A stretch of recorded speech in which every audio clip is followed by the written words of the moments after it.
हेठ ए बड़ी है शर्मा वाली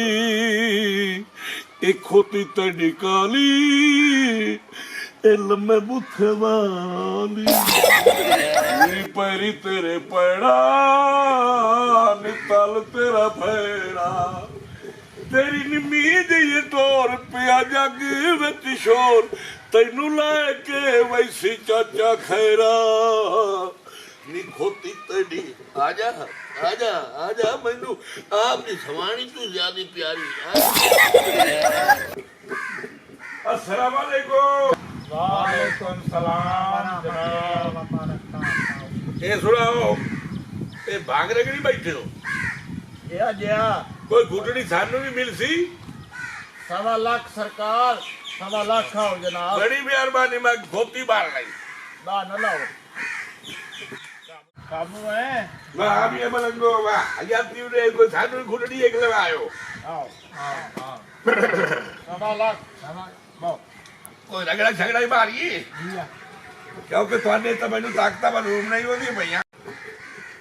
ओ खलोवे ना हां जी बाबा की ना है तेरा नजीब नजीब तेरा ना की है इम्तियाज हुसैन गाले ये ताकत दा काम में जी हां तुसी बैठे हो रूम दा अगे पीती बैठे हो आ वेख रगड़ी दी उसका काबू कर पानी साथ में एक तरफ का बरंदा बैठा तई नु आना है आ वे साथ नहीं काट के क्या बात है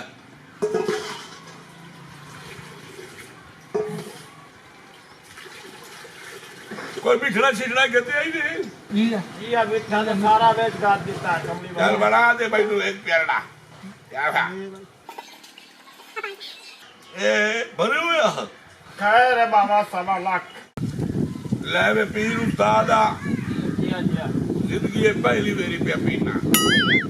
चिको बाबा चिको असिता मिठी मिठी मिला के पीवड़ी अल्लाह खैर करे यार खाना आवे तो गाल करे तेरी ठंडी है ठंडी बस देवी तेरा सकून गर्मी नहीं होगी आय आय आय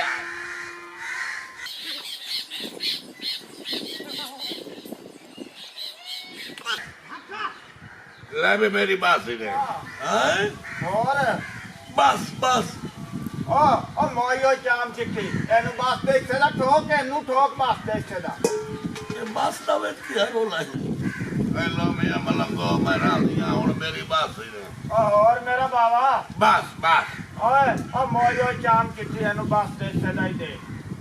और नप सूरा बस नहीं सो नपा पास ना कोई तोर बात मैंने पहले तो दस आज से रोड में आप शुरू करो ना भाई ये गल पहले तो दस भाई और बादशाह खड़ी मेरा बाबा एक तेरा पीवा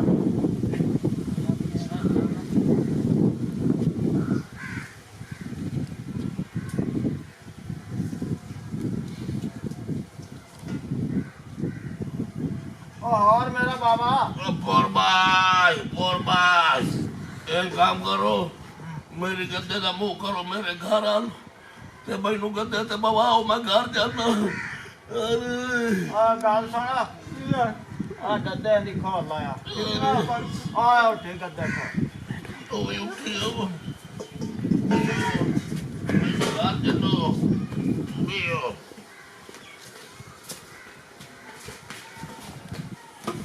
मेरी खोटी का मुंह किधर ਤੁਹਾਡੇ ਘਰ ਆ ਲੈ ਜੀ ते मोर ये मुंह नहीं मेरी खोटी का ਓਏ ਮੇਰਾ ਮੂੰਹ ਹੈ ਉਸਤਾਦ ਜੀ ਜੀ ਆ तेरा ਗद्दे ਨੇ ना ये मुंह तेरा ਆ ये नहीं कि खोती ते तेरा मुंह याद बरोबर मैनू मैं आप दूते चढ़ा ਖਾ ਲੈਣਾ ਤੂੰ ਇੱਥੇ ਉੱਤੇ ਬਾ कलोमा में बाजार ना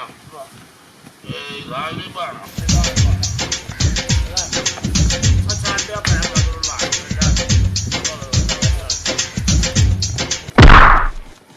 खोती तू तो मेरी है तू तो मैनू ना मार मैनू माफी दे जा ਚਲੋ ਠੀਕ ਹੈ, ਮੈਨੂੰ ਹੁਣ ਯਾਦ ਆਇਆ ਖੋਤੀ ਮੇਰੀ ਤੇਰੇ ਤੋਂ ਹੀ ਪੋਰਬਾਜ